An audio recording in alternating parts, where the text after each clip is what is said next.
Hello class 10th। Board का exam है, बहुत ज़्यादा डर लग रहा है साइंस को एग्जाम को लेके। बिल्कुल चिंता मत करो, मैं साइंस के इंपॉर्टेंट क्वेश्चन लेके आया हूँ। आज की क्लास में हम लोग साइंस के 20 क्वेश्चंस को समझेंगे, कैसे क्वेश्चंस को बोर्ड में रीड करना है, कैसे उसका आंसर देना है, बहुत जल्दी से समझते हैं। और इसमें फिजिक्स, केमिस्ट्री, बायो तीनों के इंक्लूड हैं। चलिए शुरू करते हैं और बिल्कुल भी बिना डरे अपना डेली का डेली जो रूटीन बना हुआ है उसके अकॉर्डिंग पढ़ाई करते चलिए। स्टार्ट करते हैं।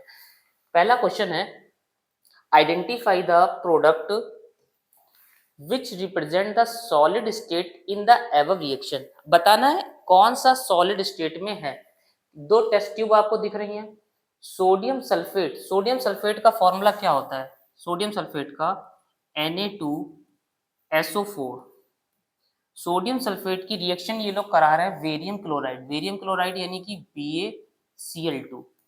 तो क्या बन के आएगा? एरो के जो पीछे है वो क्या है?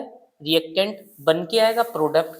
तो BaSO4 बन जाएगा, BaSO4 वेरियम sulphate plus NaCl, 2 balance के लिए लग जाएगा 2NaCl। तो हमें पता चला NaCl तो सॉल्ट होता है, ये एक्वस हो गया। क्या बताना है? क्वेश्चन को ध्यान से पढ़ेंगे तो दिखा है सॉलिड स्टेट, सॉलिड स्टेट में क्या है? वेरियम सल्फेट। क्लियर बात? तो ऑप्शन कौन सा है? ऑप्शन बी इज राइट, क्योंकि ये सॉलिड फॉर्म में होता है और ये एक्वस फॉर्म में होता है। Next question, the colour of the solution observe after 30 minutes of placing zinc metal to copper sulphate solution. देखो जिंक का Zn होता है plus copper sulphate, copper sulphate का क्या होता है? CuSO4। अब जिंक को जब कॉपर सल्फेट सोल्यूशन में डालेंगे तो क्या बनेगा? देखो जिंक कॉपर से ज्यादा रिएक्टिव है तो जिंक कॉपर को डिस्प्लेस कर देगा। यहाँ पर आ जाएगा zinc sulphate plus Cu copper. और जिंक सल्फेट का कलर कैसा होगा? जो सोल्यूशन बन के आया वो तो कलरलेस है, क्योंकि फाइनल जो कलर मिलेगा जिंक सल्फेट का वो कलरलेस होगा, नो कलर। और कॉपर सल्फेट का कलर क्या होता है? ब्लू। क्लियर हो गई बात? ऑप्शन कौन सा है? बी। नेक्स्ट क्वेश्चन की तरफ करें। नेक्स्ट क्वेश्चन में, mild non corrosive basic salt is, mild corrosive ने बेसिक सॉल्ट यहां पर बताना है, क्या होगा? देखो CaOH का होल ट्वाइस, कैल्शियम हाइड्रोक्साइड एक ये स्ट्रॉन्ग बेसिक है, NaOH स्ट्रॉन्ग बेसिक है, NaCl सॉल्ट है, कैसा? न्यूट्रल। तो ऑप्शन एक ही तो बचा डी, वो क्या हुआ? NaSCO3 sodium bi carbonate. बीच में आपको क्या मिल रहा है? हाइड्रोजन, इसका मतलब बाई, सोडियम बाई कार्बोनेट, इसको बेकिंग सोडा भी कहते हैं। Next, on adding dilute sulphuric acid to test tube containing a metal X, एक मेटल X है, a colourless gas produce when a burning matchstick is bright near it. एक जलती हुई matchstick को उसके पास लेके गए तो कौन सा मेटल इसमें से होगा? समझते हैं। देखो कॉपर और सिल्वर जो है वो लेस रिएक्टिव है रिएक्टिविटी सीरीज के अकॉर्डिंग, तो वो तो किसमें डालना है हम लोगों को? सल्फ्यूरिक एसिड में। सल्फ्यूरिक एसिड का H2SO4 होता है। तो कॉपर और सिल्वर लेस रिएक्टिव है जो डिस्प्लेस नहीं कर पाएंगे। सल्फर नॉन मेटल है तो सिर्फ मेटल बताना है, वो क्या है? सोडियम। एलिमिनेट समझ रहे हो कैसे कर रहा हूं, किस तरीके से एलिमिनेशन से ऑप्शन पे गया? क्लियर है बात? Next question, question number 5, which one of the following correctly represent, कौन सा आपको सही रिप्रेजेंट इसमें किया गया है? देखो सबसे पहले समझते हैं सोडियम, सोडियम एक इलेक्ट्रॉन लूज करता है तो Na पॉजिटिव आ गया। देखो Na पॉजिटिव, और ऑक्सीजन 2 इलेक्ट्रॉन को गेन करता है। जो लूज करते हैं, लूज करने वालों के ऊपर कैसा आता है? निगेटिव। लूज करने वालों के ऊपर पॉजिटिव आता है, तो यहाँ पर आ गया पॉजिटिव। और ऑक्सीजन गेन करता है कितने इलेक्ट्रॉन? 2 इलेक्ट्रॉन। गेन करने वालों के ऊपर निगेटिव।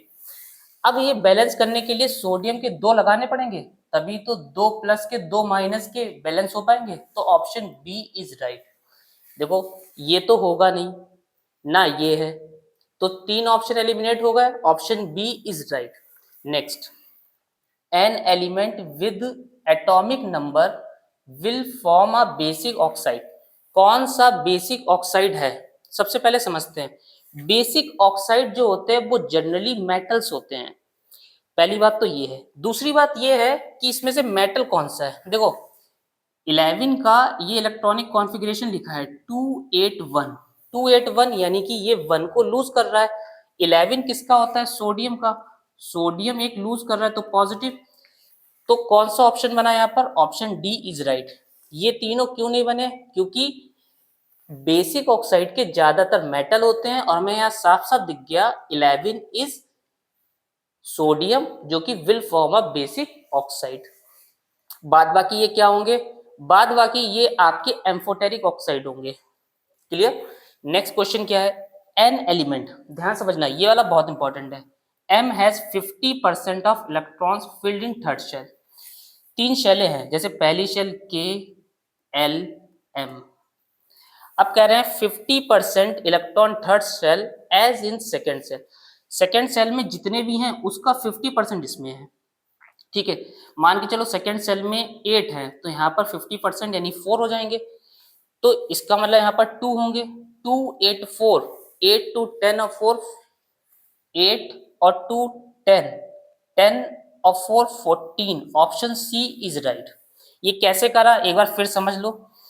कहा है कि थर्ड वाली शेल में दूसरी वाली शेल का 50% है तो दूसरी वाली शेल फुलफिल होगी ना।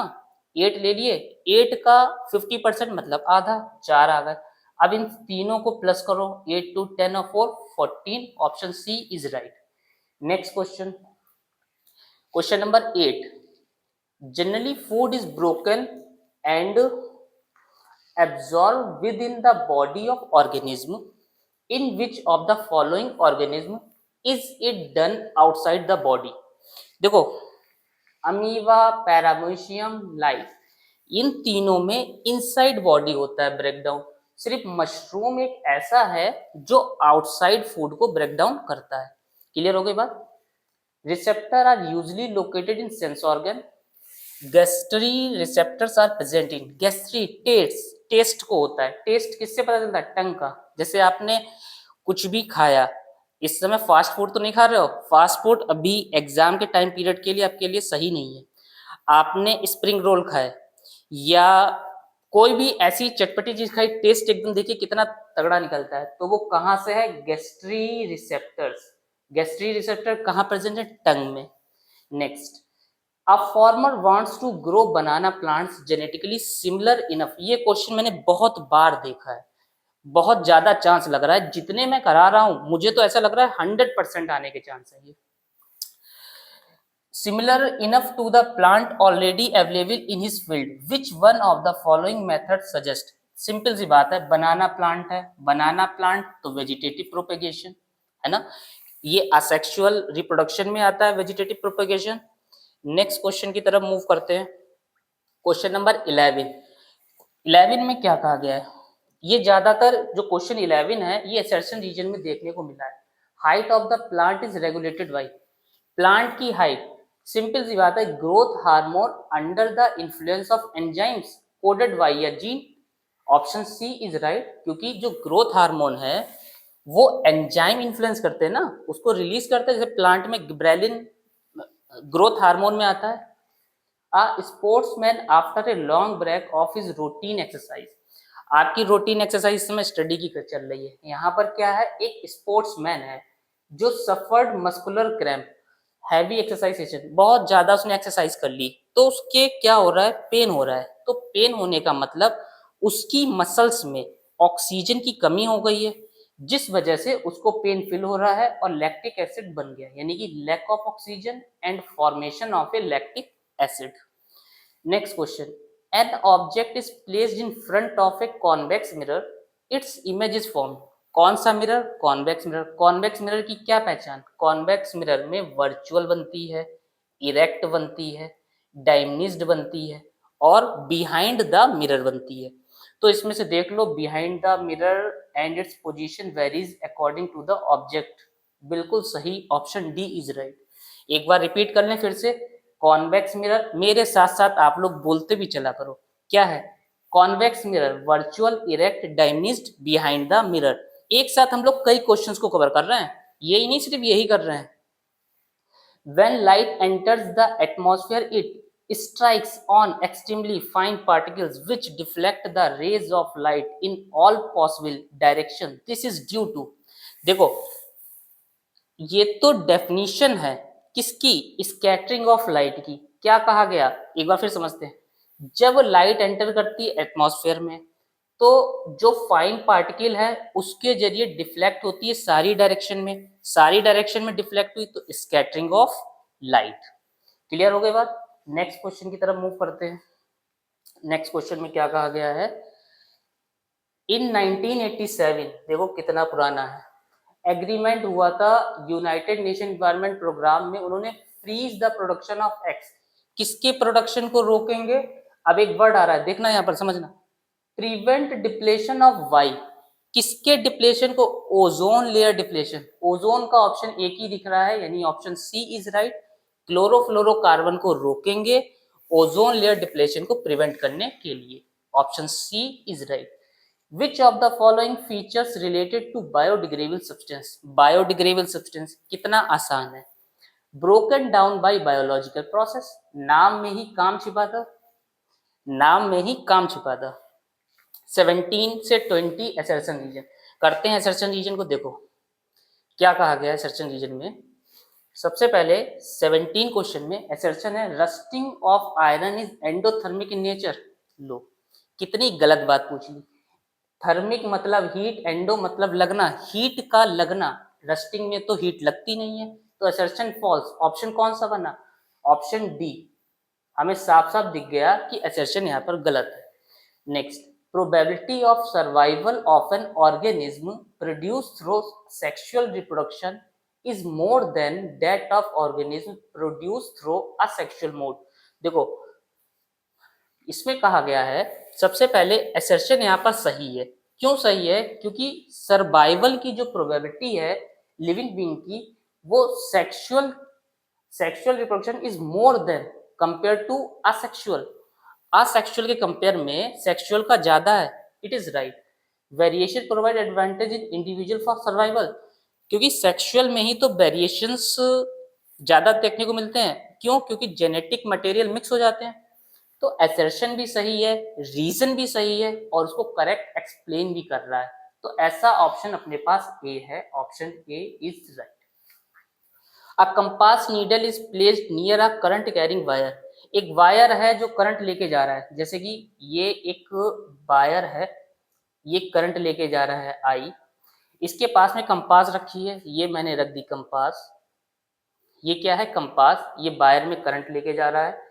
Deflection of compass needle decrease, कह रहे हैं इसका डिप्लेशन कम होगा जब करंट को बढ़ा देंगे। कितनी गलत बात करते हैं ये लोग, करंट तो डिप्लेशन के डायरेक्टली प्रोपोर्शनल है ना, जब करंट बढ़ेगा तो कंपास का डिप्लेशन भी बढ़ेगा, और ये क्या कर रहे हैं, कंपास का डिप्लेशन कम होगा और करंट को बढ़ा रहे हैं। तो असर्शन क्या हुआ, फॉल्स। असर्शन फॉल्स, तो option D is right. Next question, biodegradable substance result in the formation of compost and natural replenishment. बिल्कुल सही है, बायोडिग्रेडेबल सब्सटेंस से कंपोस्ट बनता है जो नेचुरल रिप्लेनिशमेंट है। Reason, it is due to breakdown of complex inorganic substance into simple organic substance. देखो क्या कर रहे हैं, अपोजिट वर्ड लिख रखे हैं। क्या लिखा, इनऑर्गेनिक सब्सटेंस, यहाँ पर ऑर्गेनिक सब्सटेंस। इनऑर्गेनिक सब्सटेंस क्या ऑर्गेनिक में चेंज होंगे, तो रीजन गलत हो गया ना। देखो अगर हम लोग सिंपल अपोजिट वर्ड भी सीख लें तो साइंस इतनी आसान हो जाएगी। यहाँ इनऑर्गेनिक ऑर्गेनिक, यहाँ पर देखो डिक्रीज इंक्रीज, समझ रहे हो ना, अपोजिट वर्ड से ही ये निकल आएगा। इतना साइंस में डरने की नहीं जरूरत है, मेरे कहने का मतलब ये है। तो इनऑर्गेनिक सब्सटेंस ऑर्गेनिक सब्सटेंस में ब्रेकडाउन होगा, reason is wrong, reason is wrong, option C is correct. Science के ये 20 क्वेश्चंस आपको कैसे लगे, कितने आसान थे ना। सारे चैप्टर का रिवीजन फटाफट से हुआ, उसके साथ में मैंने कई सारी चीजें और भी बताई है, अच्छे से समझते चलना और ऐसे ही रिवाइज करते चलना है, बिल्कुल डरना नहीं है, अच्छे से रेगुलर पढ़ाई करते चलो। मैं नेक्स्ट वीडियो में और इम्पोर्टेंट क्वेश्चन को लेके आता हूँ। एक बात और कहना चाहता हूँ, इसको अपने फ्रेंड के साथ में शेयर भी कर दिया करो। और आप लोग लाइक नहीं करते हो। मेरे स्टूडेंट कह रहे थे कि लाइक सर करवाया करो, तो मैंने क्या सोचा लाइक के लिए बोल देता हूँ आपको। ठीक है, आप लाइक कर दो, थोड़ा सा शेयर कर दो, उनकी भी हेल्प हो जाएगी। राइट, मिलते हैं नेक्स्ट इंपॉर्टेंट क्लास के साथ में।